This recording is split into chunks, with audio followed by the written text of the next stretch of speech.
Dan selanjutnya adalah sambutan oleh Bapak Al-Ustadz Wakil Surtiono selaku pengasuh dari PPTQ Al-Hidayah Kota Sorong. Kepada Bapak dengan hormat disilakan.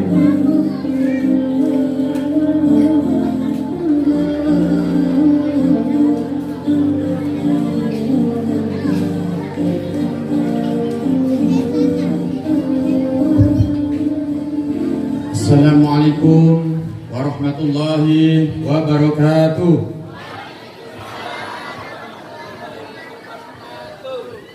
Suaranya kurang keras, atau mungkin belum makan, atau terlalu lelah. Menjawab salam hukumnya wajib. Assalamualaikum warahmatullahi wabarakatuh.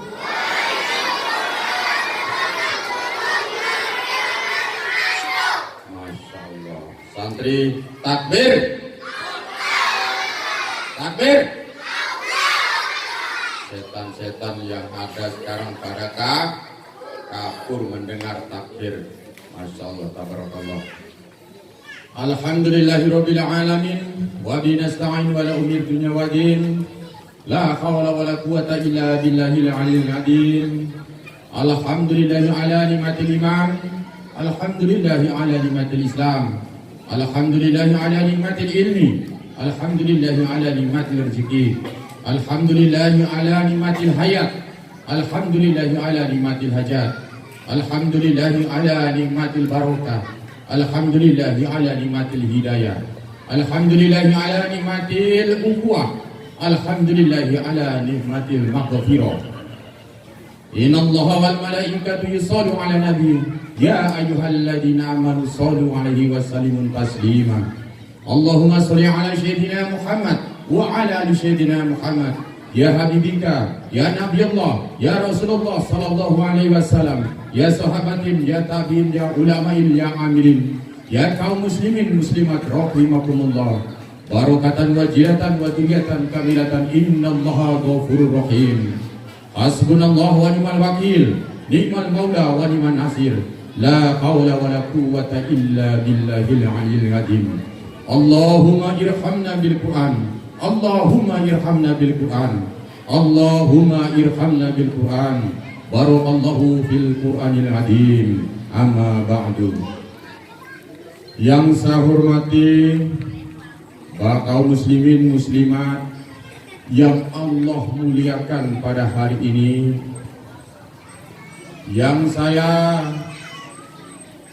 banggakan santriwan santriwati, dan salah saya muliakan di hadapan Allah kelak ustadz ustazah pengajar PPTG yang notabene dari hari sudah 1 bulan terakhir ini tetesan keringat kalian, keluh kesah kalian, tenaga terkuras, bahkan dikala kalian sakit pun masih mau mengajar atau setidaknya mempersiapkan acara yang notabene sebesar ini. Insya Allah segala keringat tetesan demi tetesan itu Allah muliakan kelak di yaumil akhir. Allahumma. Ada suatu kisah, jadi saya tidak terlalu banyak menerangkan A sampai Z. Saya ambil hikmahnya saja. Ada suatu kisah, dikala kisah ini insya Allah kisah nyata.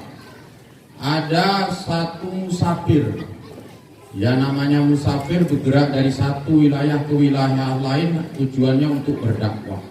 Ketika melewati sebuah perkampungan, di tengah-tengah perkampungan perbatasan itu biasanya ada kuburan. Di tengah kuburan situ sudah mendekati maghrib, jadi sudah tidak ada perumahan dan segala macamnya. Ketika maghrib disitulah ada satu pondok di makam tadi, dikasih besi, ada pancuran air, dia berwudu, dia sholat di situ. Setelah sholat, selesai sholat bermunajat, habis itu nunggu isya. Setelah saya sholat isya, ada satu cahaya di kuburan di alam barzakh. Cahaya itu sangat terang benderang, yang notabene seumur hidupnya selama 40 tahun beliau belum pernah melihat cahaya yang secerah itu. Beliau penasaran, jadi di malam berikutnya beliau nginap di situ. Sampai di malam yang nomor hari ketiga, dia bermunajat kepada Allah, ya Allah, aku pengen mengetahui sesungguhnya kuburan ini Fulan bin Fulan atas nama siapa dan siapa ahli warisnya. Ketika dia bermunajat kepada Allah, siangnya dikala di hari Jumat, dia datang. Ada anak kecil datang berziarah di makom atau di kuburan bapaknya. Si musafir tanya, wahai bunaya, wahai anakku, sesungguhnya ini kuburan siapa? Ini adalah kuburan ayahku. Apakah ayahmu seorang alim ulama? Tidak, ayah saya hanya kerja serabutan yang mencari rezeki yang halal lagi baik. Surat Al-Maidah. Dia tiap hari kerjanya hanya itu. Kadang ada kerja, kadang tidak. Namanya orang tidak punya pekerjaan. Bolehkah aku, kata si musafir, aku main ke rumahmu? Mari silahkan, akan kuantar. Setelah nyampe di rumahnya, musafir bermunajat kepada Allah. Ya Allah, mulai detik ini aku niatkan untuk satu, bersilaturahmi. Yang kedua, untuk menyantuni. Yang ketiga, untuk memberikan suatu ilmu yang bermanfaat bagi orang lain. Jadi ketiga intisari daripada iman itulah yang ada. Satu, mencintai karena Allah dan membenci pun karena Allah. Setelah ditanya daripada ibu yang janda tadi, gubuknya mau reok, sudah mau rubuh. Ibu, saya mau tanya, sesungguhnya bapak itu pekerjaannya apa, amalannya apa? Karena saya dari malam pertama, malam kedua, malam ketiga, kuburan satu itulah yang bercahaya. Ibunya, ya wahai kiai, kalau di Indonesia itu biasa dipanggil kiai. Kiai, suamiku itu tidak punya suatu pengalaman atau keahlian atau amalan atau segalanya, tidak ada. Terus kok bisa? Coba diingat-ingat lagi. Setelah diingat-ingat, oh iya, suamiku kebiasaannya selesai sholat, dia mengambil Al-Quran, menciuminya. Padahal aku tahu suamiku adalah buta huruf, tidak tahu baca, tidak tahu tulis. Namun selembar demi selembar dia buka, seakan-akan dia tahu tulisan Arab itu. Sampai 30 juz. Ketika dia membuka helai demi helai, tetesan air mata dia tetes menetes di lembaran-lembaran mushaf-mushaf ayat suci Al-Quran, membekas di situ. Kemudian, bolehkah aku melihat daripada mushaf itu, wahai ibu? Dilihatnya. Alim ulama yang ahlu sunnah wal jamaah, yang ahli tafsir, ahli hadis, ahli daripada Al-Quran 30 juz luar kepala, Al-Hafiz Al-Quran, menangis. Seorang musafir. Setelah itu dia merasa kecil di hadapan Allah. Ya Allah, sungguh mulia orang yang tidak tahu membaca, tidak tahu menulis, tidak tahu melihat, yang buta huruf semuanya. Engkau muliakan di padang daripada alam barzakh.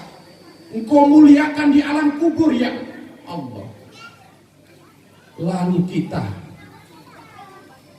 mata, harta, pangkat, kedudukan, kenapa kita tidak gunakan untuk para penghafal Al-Quran karena Allah? Kita mencintai karena Allah, malu. Kita membenci karena Allah. Saya doakan semua yang hadir di majelis ini. Mari kita bersama-sama berdoa. Allahumma irhamna bil Qur'an. Allahumma irhamna bil Qur'an. Allahumma irhamna bil Qur'an. Barakallahu fil Qur'anil azim. Mudah-mudahan dengan doa itu setiap hari kita bisa, anak cucu kita bisa jadi penghafal Al-Qur'an. Allahumma. Musafir itu pada 2019 Allah pertemukan dengan saya. Musafir itu pada 2019 sampai dengan 43 tahun, sampai dengan detik ini dia berpuasa. Dia mempunyai seorang 7 putra putri, penghafal Al-Quran 30 juz. Papua kaya, Papua kita bisa. Jangan kita hanya jadi penonton di YouTube, di Google, di Facebook. Kita hadirkan para alim ulama yang Ahlussunnah wal Jamaah, yang notabene para penghafal Al-Quran 30 juz datang dari sana ke sini. Bisa, Bu? Takbir! Takbir! Mudah-mudahan dengan takbir dan niat takbir secara ikhlas, putra putri ibu bisa jadi penghafal Al-Quran. Mungkin itu aja kisah yang saya alami. Mudah-mudahan bisa bermanfaat bagi diri saya sendiri, bagi keluarga, bagi kedua orang tua saya, dan terutama untuk kemaslahatan umat.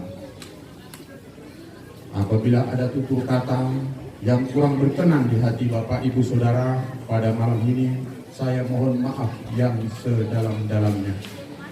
Andipun ada suatu hal yang bermanfaat atau baik datangnya dari Allah Subhanahu wa taala. Wabillahi taufiq wal hidayah wa ridha wal inayah. Wassalamualaikum warahmatullahi wabarakatuh.